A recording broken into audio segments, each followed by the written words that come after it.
What up, fellas? It's Ty. Welcome back to the channel where we discuss all things prostate and prostate cancer related. If you're new here, welcome to you. If you've been here for a while, watch the video, maybe even liked and subscribed, I appreciate you. And welcome back. So today I want to talk about radiation. The thing is that I've kind of stayed away from that on purpose. But I think that it's something that I need to discuss because I'm getting a lot of direct messages, a lot of people asking me questions in regards to why I have not gone into what happened and how I decided that radiation wasn't going to work for me. And I said that in the video. I was like, I decided that radiation wasn't going to work for me, but I never put that in context. And the reason that I never put it in context is because, one, I will never give you medical advice. I'm not a medical professional. So, with that in mind, at least in my mind, I was thinking, what if I told this story and I swayed one person one way or another in regards to their treatment option? I just didn't want to do it. And I saw how that could happen. And so I didn't want to do it. And thirdly, with that in mind, I was like, you know what? I believe that, I know that your treatment option is specific to you. It's a personal choice. And as such, I didn't want to be involved in that. I wanted to give you enough information that you could ask the right questions to come up with a treatment plan that works for you. Work with your doctor, the two of y'all come up with something that you could live with. And that's always been my plan. And how I came up with the radiation thing, I was thinking, I'm getting so many questions that I can't say that our channel is authentically me if I'm not giving you the whole story. And so, I have to talk about radiation. So, buckle up real quick and let's get into it.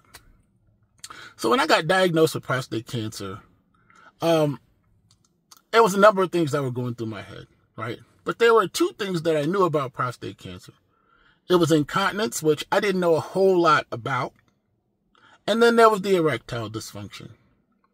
And so, at some point in there, I was telling my doctor, listen, I want my penis to work. That's what's important to me. So as we were talking about it, he suggested that I go talk to the radiation oncologist. And that's one of the reasons why I put a video out about that, because I thought that that was so beneficial for me. And so when I went to see the radiation oncologist, I was blown away. I sat there, I was blown away with the technology that they had that was available. And the options that they had available. And they were telling me all of these things. And I was like, you know what? I didn't want the surgery. So now I'm looking at this option and I'm like, this right here is going to work for me. And I'm about 95% at that point. Like when I leave there, I'm like, well, I'm getting radiation. Well, somewhere in there between the time frame I was diagnosed and my final decision on the treatment option and the surgery, I left the radiation oncologist and I had just a regular appointment with my primary care physician. And I was like, it's like, how's everything going? And I'm like, I think I want to go with radiation. He's like, okay, well, radiation works for some people. And then he was like, but just keep in mind that you might want to discuss with your urologist. I think you can only do that one time, or at least they only like for you to do that one time. And I was like, one time? What do you mean one time? So in my mind, I'm thinking radiation for breast cancer or some other type of cancer where they could do it multiple times, and they come in. So I went back to my urologist and said, hey, can I only do radiation one time?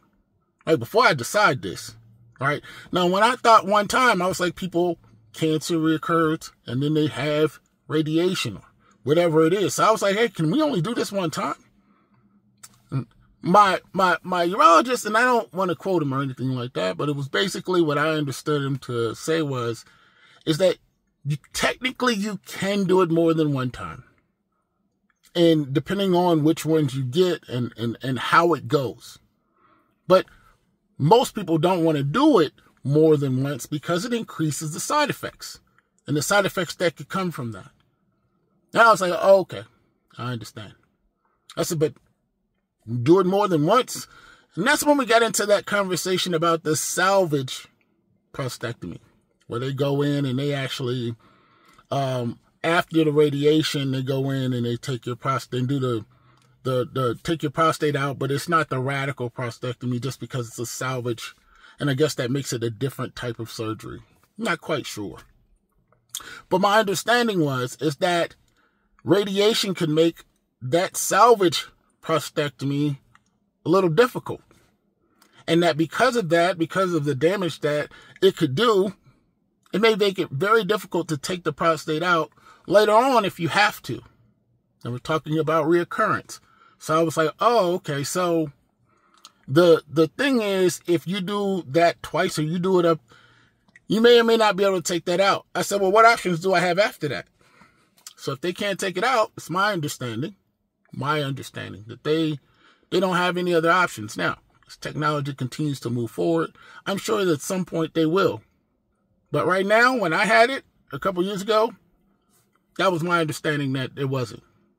So as we discussed it, I said, well, when do people normally get radiation?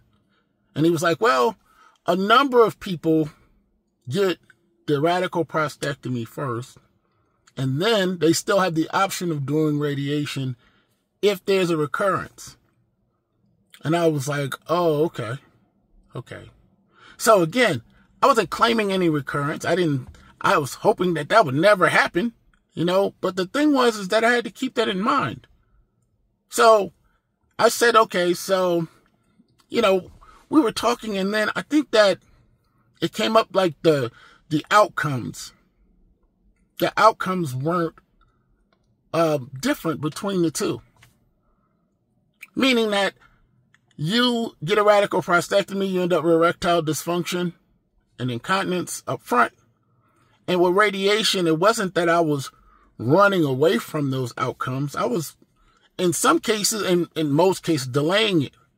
Because you ended up with those things, just not right away in there. And I was like, hold on.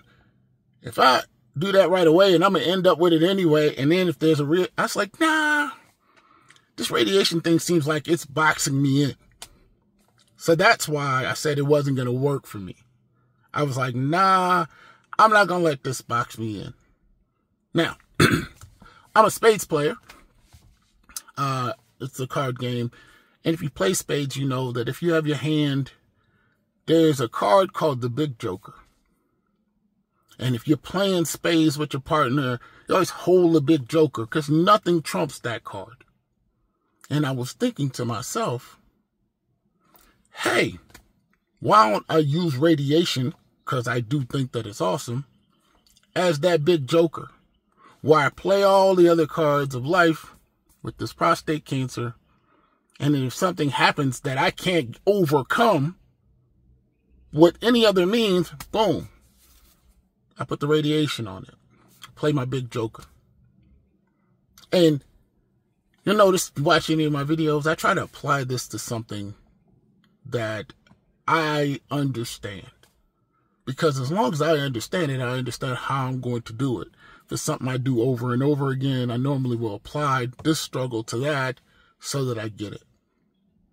And so, when I was thinking about that, that's how I got to not going to be able to do radiation first.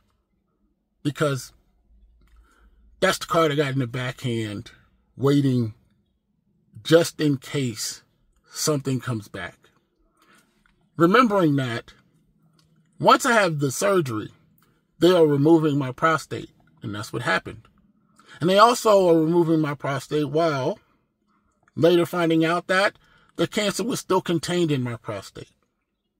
And so with that in mind, I was thinking that any subsequent problem that I had, the radiation would be able to pinpoint to where it is and work on that, without having to work on any of the other places that the cancer could have been in the prostate, because it would still be in my body, and any other way that anything had changed or by the time that we decided we wanted to move forward. It wasn't an easy conversation with myself or anyone else, and it was not an easy decision. I understand why you would go one way or another. I understand that if you are, it makes it easier for me not to have radiation because I have a world-class surgeon. With a world-class surgeon, it makes it easy to do that because after you get past some of the outcomes, the nerve sparings are just a little better than some of the other people's, you know. And I say world-class surgeon because every time I mention his name around here, everybody knew who he was. He's great. And that's what I'm saying to you, is that I often say, make sure you find who the best person is that your insurance will pay for, and go see them. Why would you settle for a lesser doctor than the one that everybody thinks is the man when it comes to that, or the woman that comes to that? The thing is that you have to keep in mind that the way that this works is that the better your treatment is, the better the outcomes. The better the outcomes, the better your quality of life. So when I decided against radiation, it wasn't I was deciding against radiation for life. I was deciding against radiation right then, but keeping in mind that it was an option potentially for later. So that's why I didn't choose any of the radiation options. I didn't have to have the conversation about the hormone therapy and some of the other things that people have had to take, so I will always defer to you on that. But it's always my goal to give you my authentic self, my authentic story, and to help you along, because maybe you don't think like me. Maybe you haven't really thought about asking that question.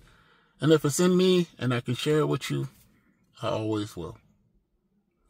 Hope this finds you well. Peace and blessings, folks.